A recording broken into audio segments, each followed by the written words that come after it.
Welcome to the SPE Podcast, powered by the Society of Petroleum Engineers. You're listening to SPE Live, Sustainable Energy for the Next 50 Years. The audio from this episode was previously recorded on January 23, 2023. And now your moderator, 2022 SPE President, Kamel Benesser. Welcome to the SPE Live on Sustainable Energy for the Next 50 Years. My name is Kamel Benesser. I'm the 2022 SPE President.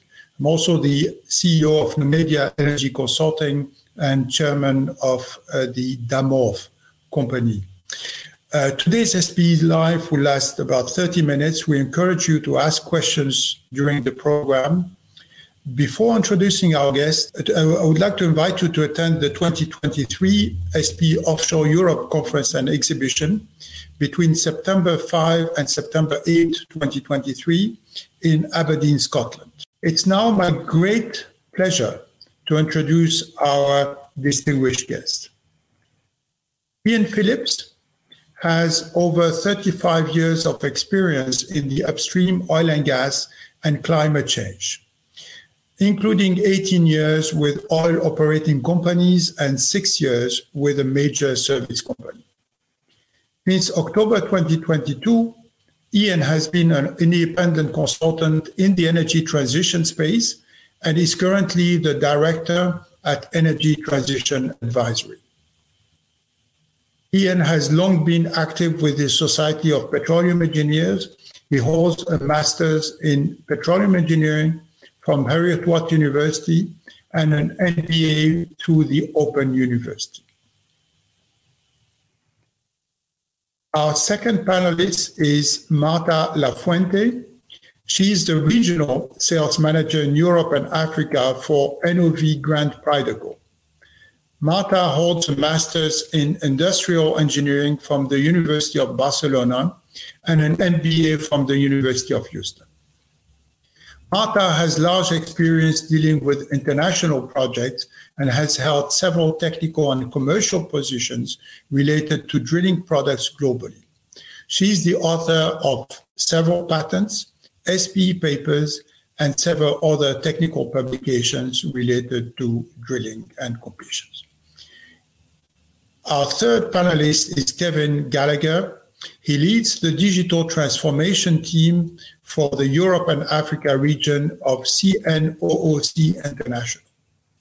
He has broad experience in the upstream oil and gas industry, having held a variety of roles, both onshore and offshore, in the subsurface and production functions, and as a business advisor.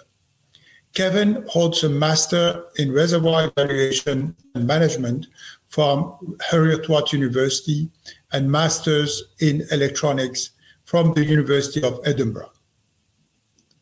Ian, Marta, Kevin, welcome to the SPE Live. Thank you, Kamel, and welcome to everybody joining us live. Thank you, Kamel. It looks like we have lost Ian for a minute here. Okay. But he should be back real quick. Yeah. Let's give him a few seconds to come back. Yes, that's what life makes you. These are some of the pitfalls of being live. Just trying to reach out to Ian.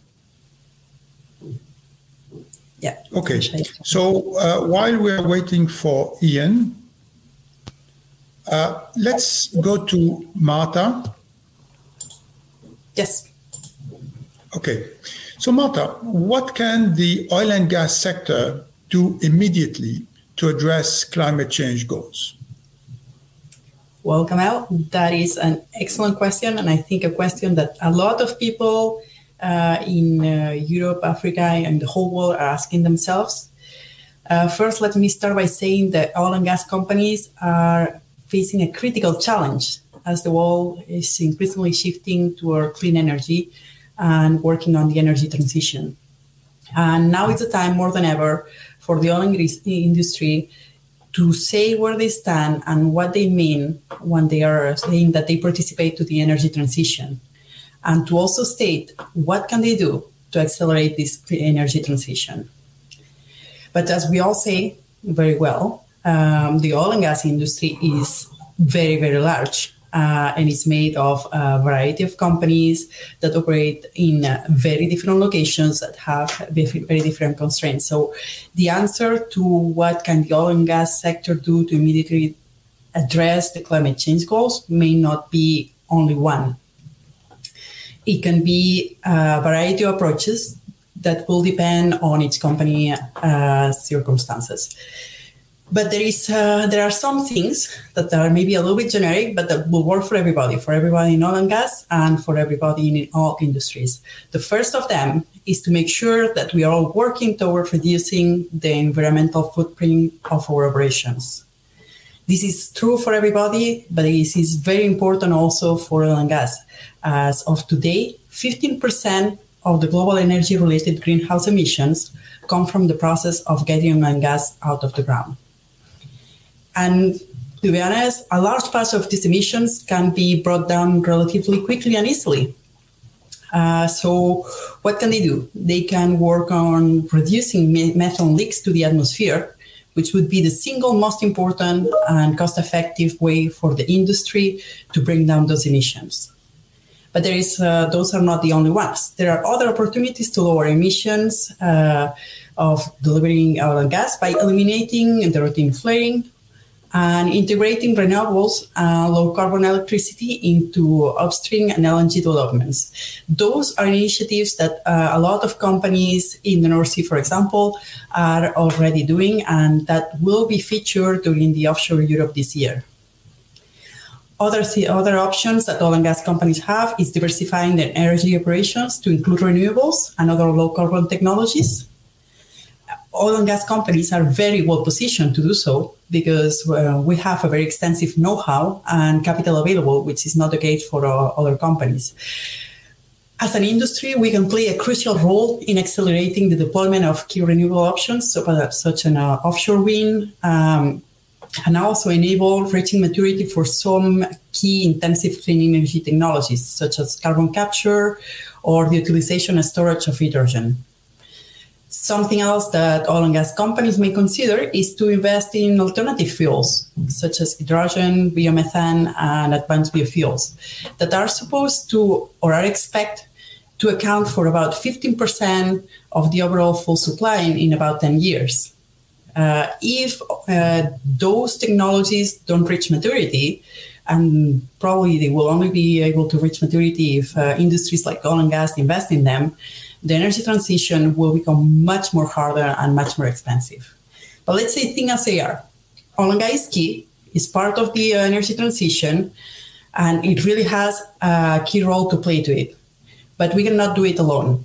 For the energy transition to success, we need oil and gas, but we also need governments, investors, companies, and everybody to collaborate and to be firmly and fully on board. Thank you very much, Marta, for these great insights. Let's move to Ian. Ian, you have quite a large experience. You have recently been a distinguished lecture series with the SPE. My question to you, is there a role for oil and gas in a sustainable future? Thanks, Kamal, and hello, everybody. I do think the answer is very much yes. There is a role for oil and gas, but precisely what that role is, I think, is variable and rather depends on us. So in the near term, let's be clear, nearly 80% of the world's energy supply comes from oil, gas, or coal. So those three hydrocarbons are powering civilization as we know it. But awkwardly, we now know that, of course, the burning that hydrocarbon is emitting a lot of CO2 to the atmosphere. So quite simply, we can't just switch off oil and gas in the way that some would suggest that we can. In the long term, I think the future for the oil and gas industry is very much dependent upon us. Can we decarbonize our product in a way that means that we can continue to use that energy but we're not trashing the environment. So we can do things like make hydrocarbon from natural gas, creating a fuel which is clean at the point of consumption. And as long as we capture and dispose of the CO2 produced, we're achieving the decarbonisation objective. In addition, we can capture the carbon after the hydrocarbon is burned and dispose of the carbon dioxide deep underground with CCS. So there's a possibility, let's say, that we could be relevant in the long term. But we need to be clear, there's a lot of people think we are part of the problem and that in the long term, hydrocarbons will be dead. Another aspect of what we might be able to do as new technology develops is to actually decarbonize our product. There are chemical and biological technologies currently in universities which would extract the hydrogen from hydrocarbons, turn the carbon into something useful, and you've got a very different solution to the problem. But it doesn't exist right now. But I guess my view is we don't have an absolute right to survive. We need to work hard and fast to address the threat of climate change that's associated with our product. And a parting thought on this is a few years ago, you might remember that Kodak dominated the photography world, and they died because they didn't think the world could exist without film. So I hope we don't follow the path of Kodak, but it very much is down to us to figure out how we decarbonize our product and our production. Thank you very much, Ian. Let's move to Kevin. About the petroleum engineers that are entering the industry today or will be entering in the near future. This next generation, have they made a good or bad career choice? Okay, thanks, Kamel. In my view, absolutely, they haven't made a bad choice. I think they're making a good career choice. I would start by saying I can understand why the question is being asked. Petroleum engineering, it can be thought of as being quite specialist. And as Ian's just mentioned, there's a tremendous amount of societal pressure to reduce global emissions and limit the impacts of climate change. However, I do think that there will be a place for oil and gas in the future. If we make the changes that Ian's just talked about there will be a place.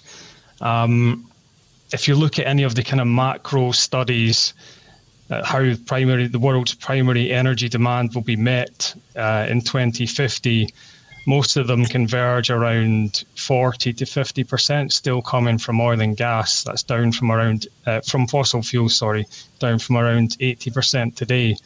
So absolutely, I think we will still require the skills of petroleum engineers to produce these products as efficiently as possible. And I think actually there's potentially a risk of a skills shortage due to retirements and people diversifying into other areas.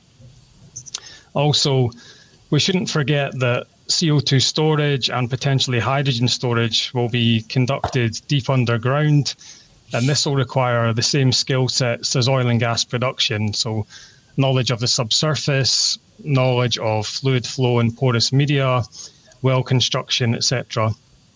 And I do see carbon capture and storage increasingly playing a central role in that low carbon energy system of the future.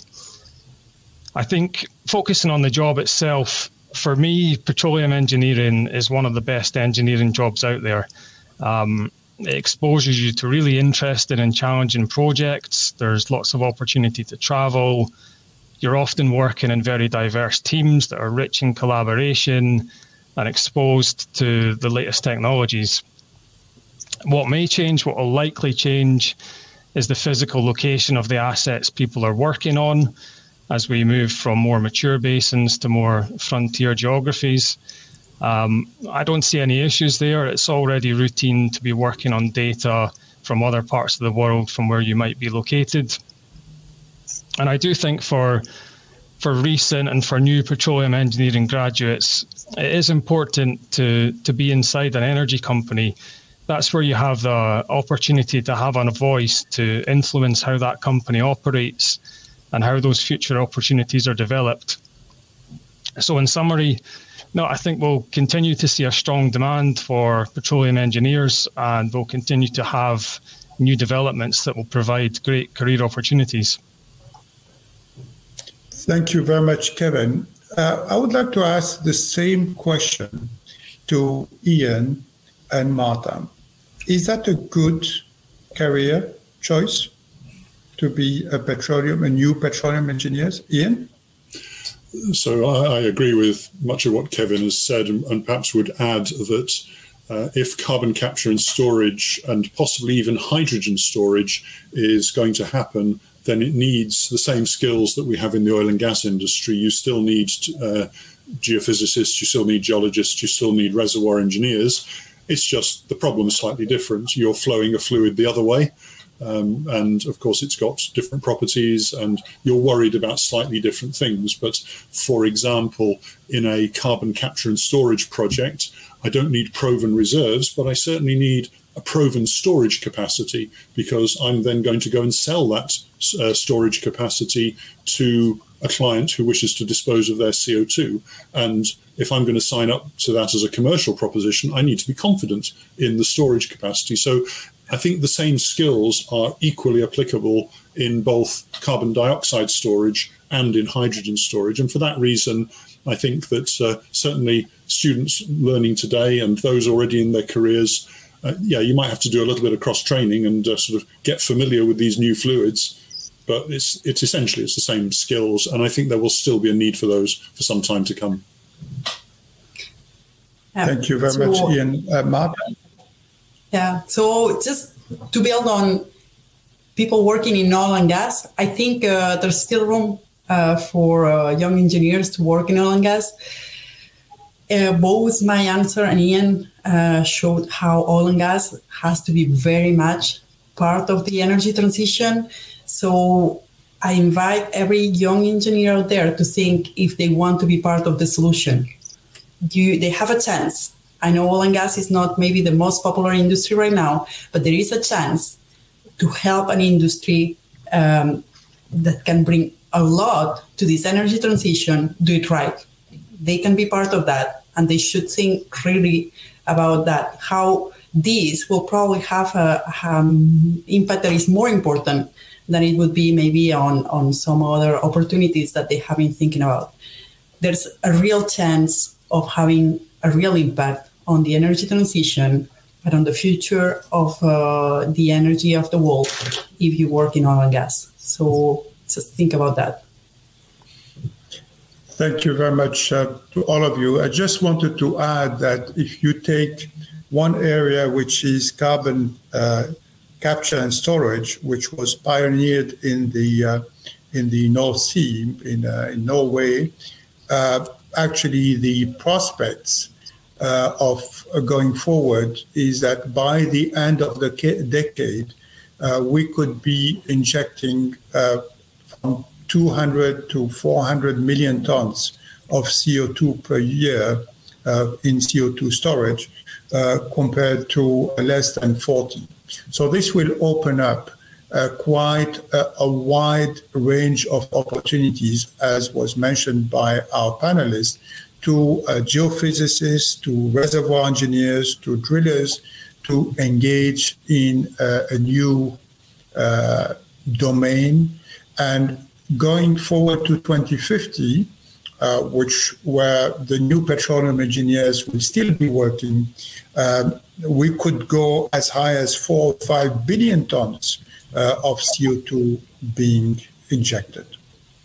So let me just add another point, is that the SPE has engaged in a number of those domains that are peripheral to oil and gas today. And we have created a number of technical sections, and one of them is actually related to CO2 storage. I have a very good comment from our colleague Bob Pearson from Canada, former regional director, who is mentioning that SPE has published a guideline for the storage resource management system, which will provide a basis for estimating storage. And as Ian was mentioning, instead of doing it for an injection system, for a production system, we'll be doing it for an injection system. We have also a hydrogen technical section, which was created under the leadership of Bob Pearson.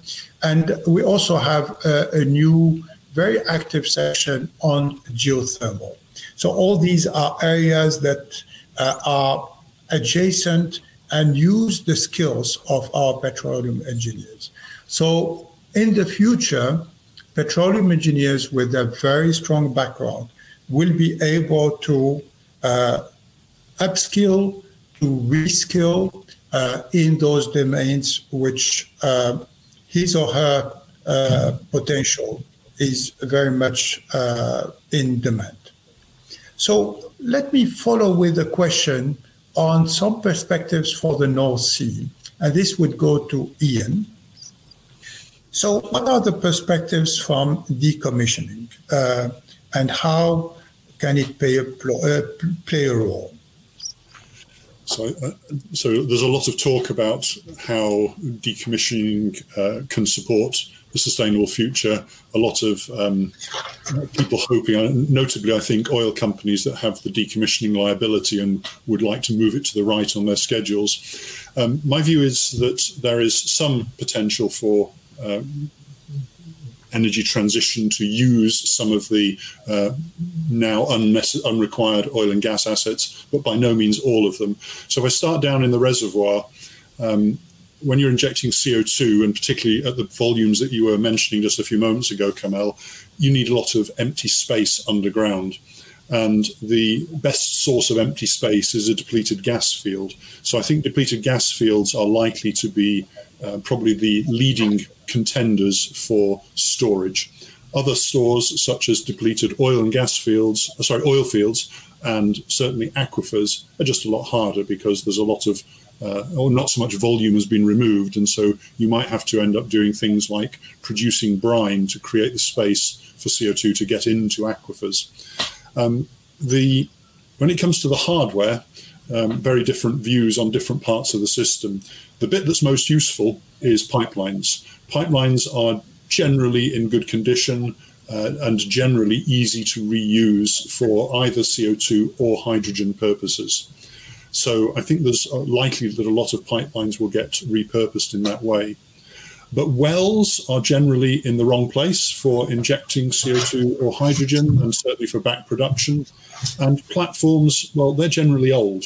So if you've had an oil and gas platform that's perhaps had a 25, 30, 35, 40-year life, and I'm coming along with a CCS project with a design life of 25 years, I'm beginning to worry about the integrity of the platform. So I think the platforms are relatively unlikely to be used, at least not very much. And the thing to perhaps have in mind is the reason why we have platforms at all. It's because we produce out of oil and gas wells a mixture of oil, gas, water, bits of sand, bits of scale. We need to access it for repairs and so on. So well access and processing at the point of production are important. In contrast, if you're injecting CO2 or you're injecting hydrogen, you're injecting a very pure product which you have purified onshore. So a common view in the oil and gas industry is that CO2 is corrosive. Well, it isn't. It's CO2 plus water is corrosive. So all you do is take all the water out onshore and you've got a pretty inert substance that you need to pump to. So subsea injection is a much lower cost alternative. So my view is that there's not going to be that much reuse and repurposing of old facilities. So I'm afraid the decommissioning challenge exists and will remain, and I think will remain a business for the next few years. It'll be the pipelines which will generally get reused. Thanks, Ian. So let's move to the questions from a very active audience. I'm very pleased to see attendees from all around the world. And one question from Rod Campbell. Do you think that petroleum engineering courses at universities could address future transition requirements by including cryogenic fluids, hydrogen, CO2 interaction at well site, for instance, cap rock fracturing? So the question is expanding what we normally do for oil and gas in the classical petroleum engineering to more diverse fluids and the interaction of those fluids with the formation. Yeah, I'm happy to jump in there, Kamel. I think absolutely. You've already described earlier the potential for CO2 storage and how that could grow. And I think this is absolutely what the courses at university should be looking at now. It's looking at these challenges, building out the current syllabus to include hydrogen storage, CO2 storage, understanding each part of the process and doing the necessary research. And I think that's already starting to come through.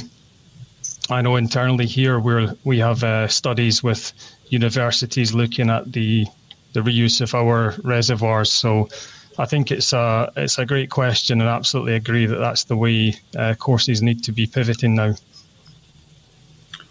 Thanks very much, Kevin.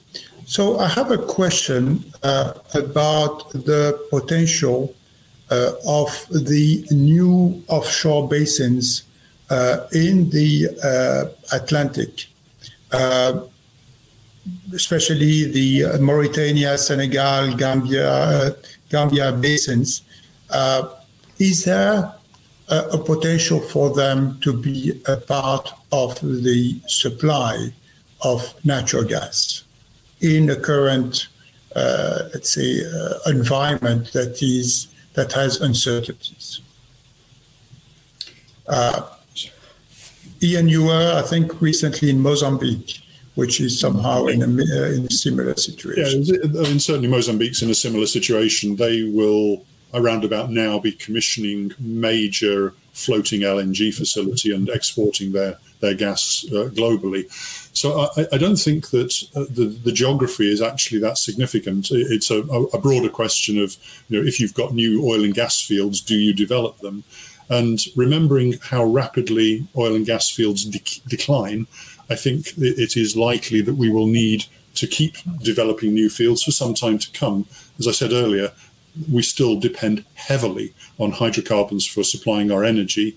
And I think it's unlikely that governments or individuals will sort of casually agree to stop using all this energy anytime soon. So I think if countries that have made these discoveries can be fairly confident that there will be an application for them, especially if they're gas, because the gas, it produces less carbon dioxide. It's by no means zero, but it's less than things like coal. So I think the argument that says gas is a good transition fuel is a valid one. It reduces our emissions fairly quickly in a way that we can do quickly, and then we go about finding out how to decarbonize the gas at scale. So my view is continue to develop.